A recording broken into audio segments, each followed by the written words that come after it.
Well, hello Duckfish Rally friends. We're back in the service park for the final review of this year's Safari Rally Kenya. It has once again delivered bucket loads of entertainment, and that, would you believe, went right down to the final stage. We will come to that later on because, boys, we've had a wonderful rally here, and I think we have to kick off, George, by talking about Elfyn Evans. We talked at the start of the rally about strategy, the need to find the balance between pace and performance. The only man who successfully did that was Evans. What a win. Absolutely amazing. He is absolutely in the groove, very focused. I did have a chat with him. I'm sure many people did. And he said, you know, we know what to do and we just have to try and get into that groove and then maintain it and not pay attention to what's happening around him. He was determined he would do his own thing. He's had four tough years here, very tough years, and now it's paid the dividends. He's learned. It's incredible. And BK, he is absolutely in the form of his life. 6 rallies, 3 wins, 3 second places. You know, it's incredible what that does for a driver who it's fair to say has struggled for the past 24 months, 2 years or so, hadn't he? It is a revitalised Evans that we're seeing out there. Definitely, you know, he kept his head down all weekend, windshield clean and clear, and got the job done. And with the championship points now, he's got an incredible lead. But coming into this rally with that lead, you know, you have that little bit of extra confidence coming into the rally with that. And I think that's what we saw here this weekend. Yeah. George, how impressive was it? You've seen many victories here on the Safari Rally, and there are some incredible names on that roll of honour. But in terms of the quality of the performance, where does it rank? Well, it's right up there with Seb Ogier. Yeah. I would suggest that it's just akin to those Safari Masters when they used to come to an event and they were kind of imperious. You always expected it. Now, Elfyn's never managed that before, due to just inexperience here and learning and trying to understand the pace. And he's just managed it perfectly. So, you know, I wouldn't compare it to Bjorn because, you know, Bjorn Waldegard, a 4-time winner, but certainly to Ogier, that was just, he got in his groove, he did exactly what he needed to do when he needed to, and not 1 ounce more. No. That was a proper strategic drive, driven tactically perfectly. I just thought it was remarkable. I thought with the conditions that were out there this weekend, the challenges that were presented, particularly yesterday. Yeah. Yes, he had a couple of little moments, but BK, you've got to expect that. And it's how you deal with those little moments and spins. You never let it get to him. It was just such a focused drive. Exactly, like I said, just keeping his head clean and clear the whole time. Yes, clean and clear. Exactly. And like we said, we always love seeing him cleaning the windshield. And that's all I saw this weekend when Callie had the bent control arm corner yesterday. And we saw just Evans gave Callie some advice on how to fix it and went right back to cleaning the windshield, keeping his head clear, and we saw... When you finish the rally, do you quickly have a look and see what the points totals are and see what your lead is? Are you looking at that from a championship perspective yet? I think the team are naturally quite happy to share that information as soon as the results are on the board, you know, so of course we're aware of what's going on, but, you know, so early in the season you have to, you know, almost ignore it. You know, there's how many rallies left? 11? Yeah, so that's a lot. Only 3 been. There's not a lot changed, I'll be honest. I think maybe the key thing is that I've been pretty happy with the car, leaving every test more or less so far this year, and I think that's been quite key to me feeling comfortable again in the car and being able to find speed naturally rather than having to force it. And things have been working well so far this year, but we know there's still a big job to come ahead. But for me, George, the performance of the rally wasn't a driver. It was a team. It was Hyundai. I mean, Thursday night, what a disaster. Formeau's more or less out. Thierry Neuville's having a gearbox changed. Friday, it looks awful. Formeau is out, and you're thinking, goodness me, this all looks awful. They put 2 cars on the podium. What a turnaround from Hyundai, from years previously, but from Friday. Yeah, well, fortunately, we predicted that turnaround as a group. We predicted that. He did. I didn't. I predicted that. You know, Hyundai did a great job. They nearly faltered. They did falter on Friday. They did falter, Colin, but they picked themselves up, and the level of determination that I see from Thierry Neuville, Tanak's just, you know, razor sharp. He's like an arrow, just always moving forward. But Thierry, doesn't matter what the world throws at him, he fights. You know, he was so ill on Friday night, he could hardly lift his arms in the morning. both he and Martin were so ill all day. They basically said they could hardly get in and out the car. And they fought on through numerous difficulties, punctures, wet. They did a great job. I'm so impressed by them. I was. BK, do you think they've cracked it? Because for me, there was a slightly different approach yesterday. I think they realised, and it's taken them 5 years, they realised this is not a sprint event. It's an event where you have to measure your approach. And what we saw from Neuville and Tanak yesterday was a very measured approach. And they clearly now understand that that's the way to go. Definitely. It seemed much more cold and calculated. Yes. They weren't getting out of the car super excited. They were focused. Yeah. Pulled back a little bit on the speed and kind of their own aggression. And we saw that pay off today. But for me, Hyundai, I mean, you're talking the second and third, but what about Super Sunday? Super Sunday, yeah. They dominated Super Sunday, didn't they? Because we have to talk about Adrian Fourmeau. Fourmeau completed 10 stages of this rally. I tell you, I'm not liking saying this because they've changed the point system and it's better. It is far from perfect. He's completed 10 stages of the rally. He's picked up 10 points. He's finished more or less dead last in the ratings and he's picked up 10 points. I mean, nothing against Adrian. He absolutely threw everything at it today. And when we talked to him first thing this morning, I thought, first on the road, he's going to struggle to score too many points today. Proved everyone wrong. He was fantastic out there, BK, wasn't he? And he contributed to the team, and that's what you have to do when you've had issues. I think he had a little bit better clear vision this morning. I saw some special glasses he put on this morning.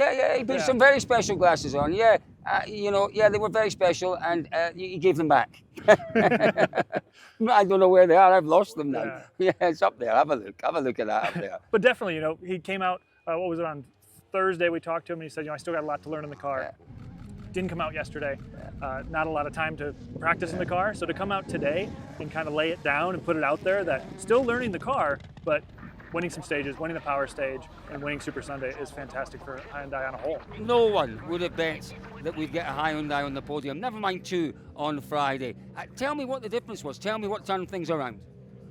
That's a shame to hear that you're saying that you would never bet on Hyundai on the podium. No?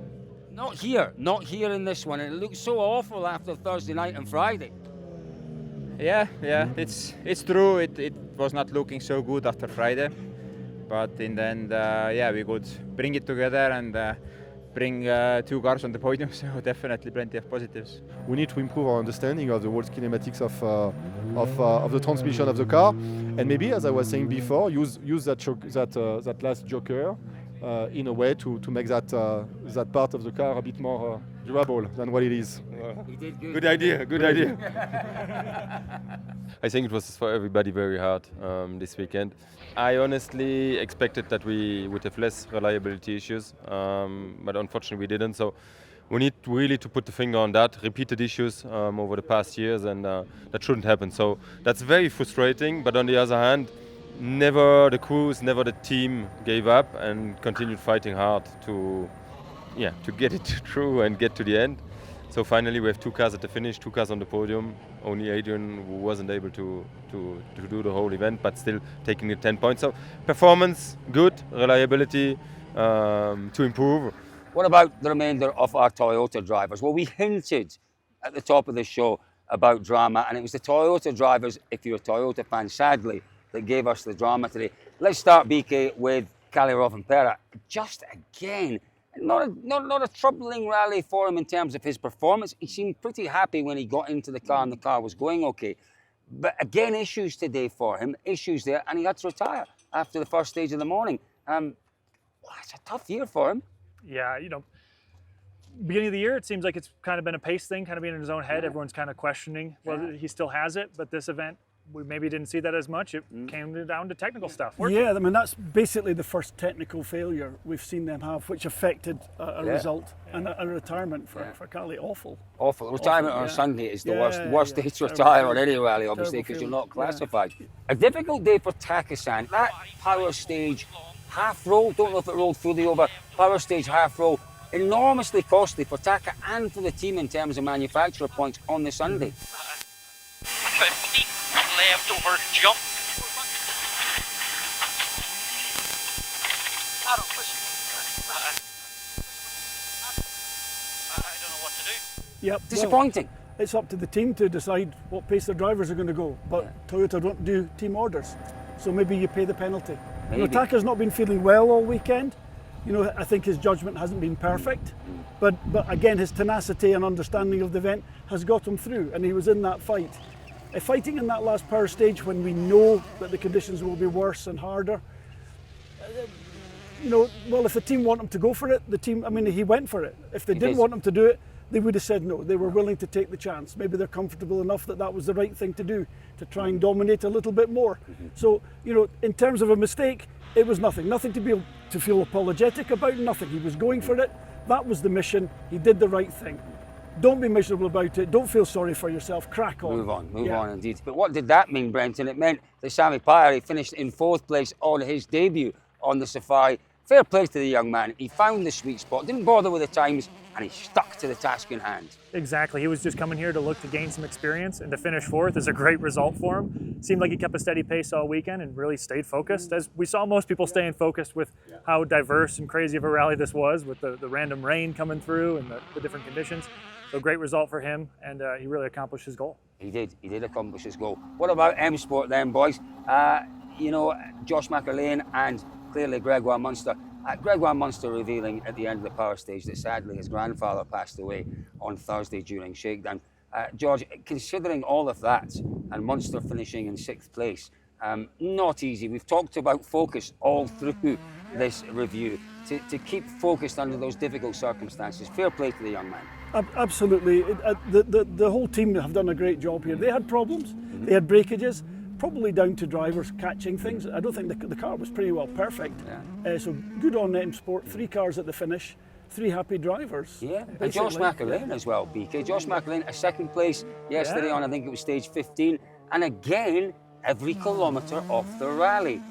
That's 3 rallies. I think he's completed every kilometre so far of the championship. That in itself is to be applauded. Yeah, not without a couple flats and a couple hiccups here or there, but great result for him. Mistakes. This is the thing I'm really liking about McElwain. Okay, made a very small mistake in Sweden, but got himself out of that snowbank eventually. But he didn't make any mistakes here. And for me, he continues to impress me. WRC2 then, boys. Gus Greensmith. He won this one last year under really difficult circumstances. He was very ill. He started the day in a really tight battle, George, with Solans. Solans had his problems today. Congratulations to Gus. He seems to have found, again, a way to win this event. Yep, and an absolutely brilliant job. And he was not pulling his punches. That first stage, the first big stage this morning of Serengoni, he was so quick in there. Look at his times. 20 seconds down on the stage winner. It's 20 Ks. It's a second a kilometre. That was fantastic. He's a quality driver. There's no question about that. Well done to Gus Greensmith. Well, if you're wondering what happened to Jan Solans, unfortunately, pushing hard in that incredible battle with Gus, made a mistake, rolled the car, but fair play to him. The goggles went on, the windscreen came out, and he battled on, got to the finish, and scores points here. What a weekend we've had. This one, highlight of the weekend for you? It's just making sure that we covered everything. I kind of like to really, I'm here on a mission and I love to contribute, so I've had a great time. It's just been another brilliant rally. The highlight for me, all the action. I love to see the drivers driving in the wet. This rally has gifted us probably the very best weather that we could have done. If we were here in the long rains, the rally wouldn't work. So thank you, Kenya. You know, there's so much things, so many moments and things, but really I just want to say, similar to George, the depth of our coverage. We were trying some new things this weekend, having a little bit bigger team here, and being able to be on site. You know, so many things that happened, we're right there. They're kind of happening right in front of us. So for us to be able to bring that coverage to everyone, it just feels great. That's kind of the highlight for me, and seeing where we're going with it, and hopefully we can keep doing more of that. Yeah, I'd have to say once again, my highlight, it's always the same every year.